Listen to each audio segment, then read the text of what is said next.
Bon, il y a un grand nombre de questions et je pense que ce sera bien que tous on s'y mette et qu'on y réponde tous, en tout cas pour certaines, elles touchent à plusieurs domaines de ce qu'on a dit. La première interpellation que vous avez faite sur la beauté des naturels, et c'est une attraction naturelle. Il faut faire attention à deux choses de ce point de vue-là. C'est qu'il y a le beau générique et puis il y a le beau qui est lié à la culture, qui est lié à des goûts, qui est lié à des histoires. Il y a quelque chose de fondamental dans la notion d'esthétique, de beau et de sens qui nous attire.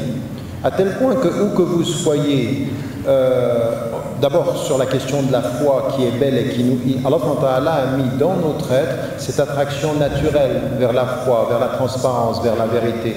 Ça, c'est transculturel, c'est au-delà des cultures. Puis ensuite, après, il y a les goûts, il y a l'expression de cet imaginaire qui va se traduire de façon particulière. Comme il y a le langage universel du cœur, il y a le langage diversifié des nations. Comme il y a le beau générique du cœur, il y a le beau spécifique des cultures. C'est l'universalité de l'islam, ceci, et comprendre de ce point de vue-là qu'il y a une dimension très très importante qu'il faut reconnaître. Il faut reconnaître ceci. Et c'est malheureux qu'en islam, on est confondu souvent par certains propos de savants la pudeur islamique avec l'absence de reconnaissance de la beauté.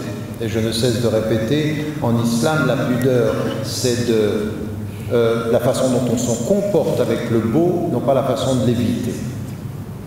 Il n'y a pas à éviter le beau. On n'est pas plus islamique quand on est laid. Ou quand on va agir contre le... Non, il y a une façon d'être beau dans la discrétion.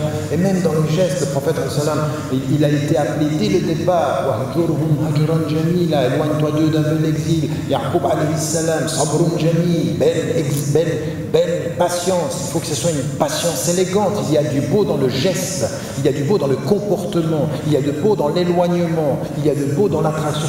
Ça, c'est très important.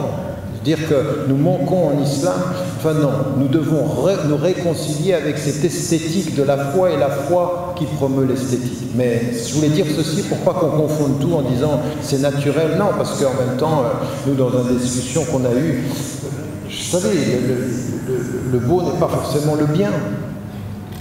Le beau n'est pas forcément le bien. Il y a par exemple des ouvrages entiers qui ont été écrits sur la fascination de la laideur. Il y a un texte monumental sur le plan intellectuel et spirituel de Victor Hugo, où l'un des acteurs principaux, des figures principales s'appelle Quasimodo. Et il est l'expression de la laideur, mais il est très beau. Non, mais il est très beau intérieurement, il y a quelque chose de tout à fait particulier. Il y a un autre ouvrage où il a beaucoup joué là-dessus qui s'appelle L'homme qui rit. L'homme qui rit a eu le visage défiguré, il est laid de l'extérieur et beau de l'intérieur. Donc là, ce qui veut dire que le beau, c'est pas le visible et le visuel, il y a le beau moral. Ah oui, c'est très important ça, la moralité du beau, le beau dans la moralité.